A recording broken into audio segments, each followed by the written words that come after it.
Apalagi dari kecil lelaki itu sudah dikasih keresahan.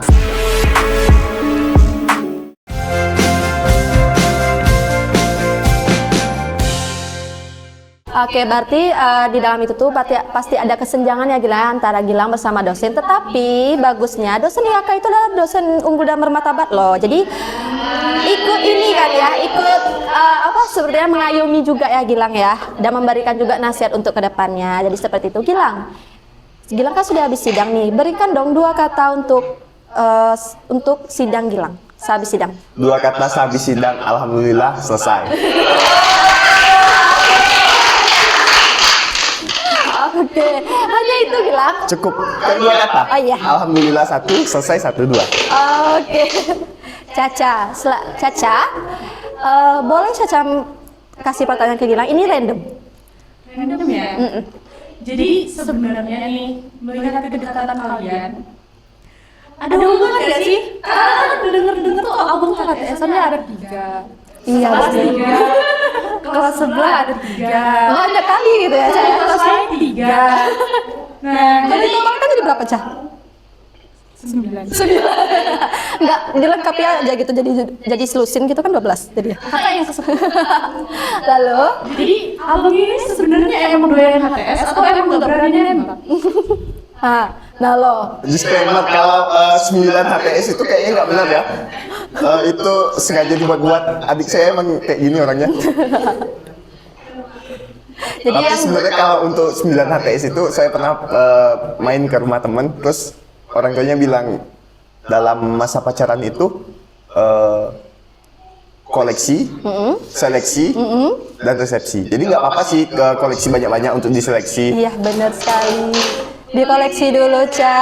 Lalu Dikoleksi dulu, terus diseleksi nih mana yang pantas untuk menuju jenjang selanjutnya, resepsi. benar sekali. Karena dalam kita masa pendidikan ya Gilang, karena dalam masa kita pendidikan ini gitu ya kan, bahwasannya kita boleh dekat sama siapa aja gitu ya, tetapi tidak menjurus untuk poinnya ke sana gitu ya. Bisa jadi dia menjadi seperti support system kita gitu ya, menjadi relasi juga gitu ya. Oke, pertanyaan selanjutnya itu membahas tentang sedikit kita mengarah ke politik ya guys, secara umum saja. Kalau tidak salah nih, dulu orang tuanya Gilang ini, disclaimer ya, orang tuanya Gilang ini adalah dulunya itu politisi. Tahun berapa Gilang? Dari tahun berapa ke berapa? Kalau untuk orang tua ya, itu bapak sebagai politisi itu sudah dimulai dari tahun 1999. Pada awalnya bersama Bapak Burhanuddin, Bapak Deddy Putra yang sekarang mau mencalonkan Bupati Bungo, iya, itu sebagai pendiri Partai PAN di Kabupaten Bungo. Lalu pada tahun 2004 mencoba melakukan pencalonan legislatif, namun kan sewaktu di zaman 2024 penentuan pemilihan pemilu itu sebagai pemenang adalah berdasarkan nomor urut. Sebenarnya kalau untuk kategori suara itu mendapatkan suara terbanyak. Lalu karena nomor urutnya di bawah, itu kan suara yang di bawah itu menjadikan milik nomor urut 1 atau selanjutnya. Terus pada tahun 2029 mencoba kesempatan sekali lagi, itu dari Partai PAN, alhamdulillah 2009-2014 menjabat sebagai anggota DPRD Kabupaten Bungo. Oke, baik itu ya. Berarti menangnya di tahun 2000 berapa? 2009 sampai 2014. Oke, berarti sampai 2014 itu menjabat sebagai anggota DPR Kabupaten Bungo. Bungo dari ini ya, partai apa kalau boleh tahu? Partai PAN. Partai PAN. Nah Gilang, kan tadi kan orang tua Gilang kan seorang politisi gitu ya kan. Nah Gilang pun sebagai lelaki, apakah ada rasa ingin mengikuti jejak sang ayah gitu? Kalau untuk mengikuti jejak sebagai politisi mungkin tidak, dikarenakan saya dari kecil nih sudah sedikit banyak tahu tentang cerita baik buruknya sebagai seorang politisi yang berkecimpung di dunia politik.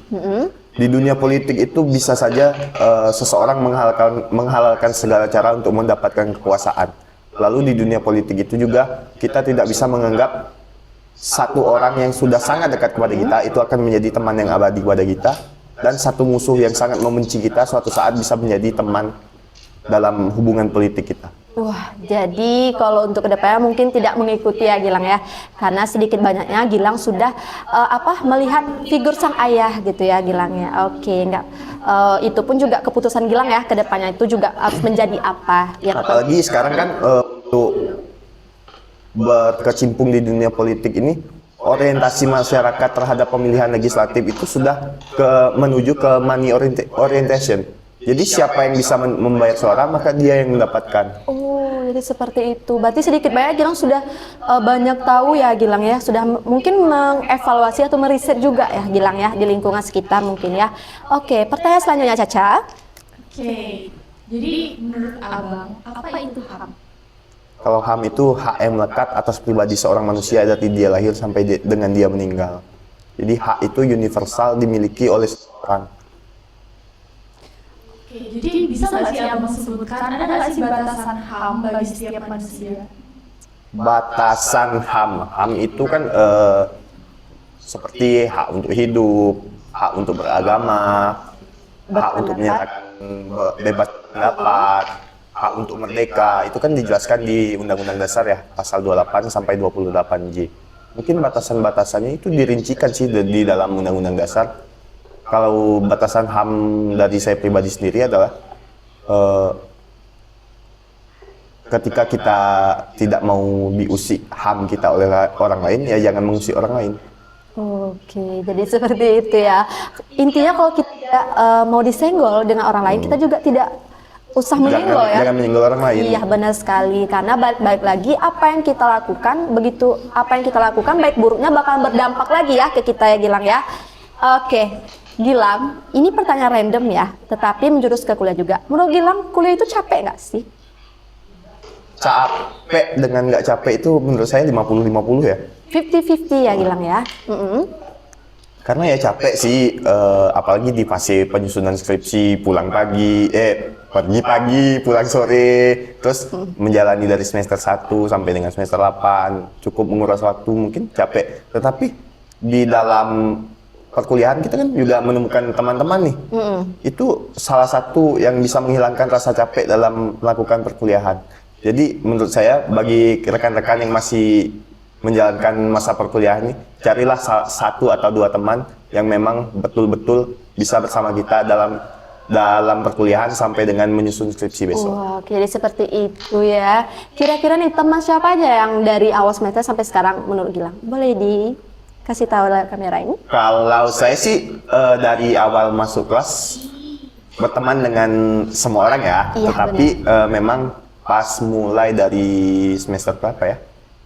Semester 4 atau 5 kayaknya itu saya sudah sangat dekat dengan seorang rekan saya mahasiswa dari saya juga. Ini cewek atau cowok? Cowok. Cowok. Siapa namanya boleh disebutkan? Albert. Albert. Satu lagi?